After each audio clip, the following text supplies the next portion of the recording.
Hey everyone, it's Josh Verlin of Philahoops.com here with Carson Tigges from the Waterloo Courier, out here from Iowa to see the Drexel Dragons beat the Northern Iowa Panthers 65-63 in the second round of the NIT. Carson, Drexel took a big first half lead in this one. Northern Iowa comes back in the second half. What was the big difference there? Well, I think it was a defensive effort from UNI.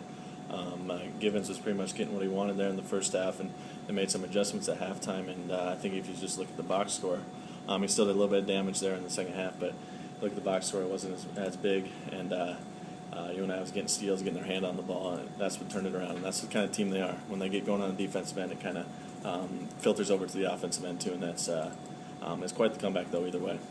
Talk about Givens. He had a monster game, 28 points. I know you really hadn't seen him before, so what were your impressions of the senior? Well, it didn't seem like he could miss there in the first half. I mean, everything he was getting what he wanted. He'd get into the lane, and even if he did get stopped or double teamed, he could fade away and put it in.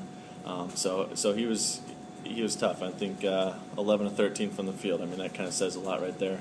And UNI is not a team if somebody scores 28 points, it's going to be hard for them to keep up with that. And that's how Drexel built that big lead there in the first half. Meanwhile, the Panthers' only senior, Johnny Moran, talk about the last 2 minutes from him. I mean, he did not want to end his career today. Yeah, he is the definition of grit and not quitting and toughing it out, and that's what he is for this team. And it was kind of a literal, you could see it playing out there in those final few minutes. He didn't want his season to end and didn't want his career to end.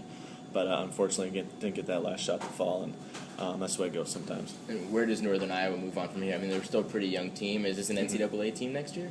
I think so. I mean, they had NCAA potential this year, I think, and they lose Moran, who was like 7 points a game or something. I mentioned the leadership; they're going to miss that. But they got a lot of juniors coming back. They had 6 incoming freshmen last year. Tuttle and Mitchell are both starters, so they got a young team, and they'll be better next year, I think.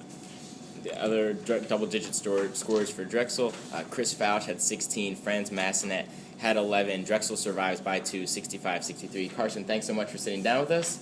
Thank you. Good to be here. Have a good one, everybody. Yep.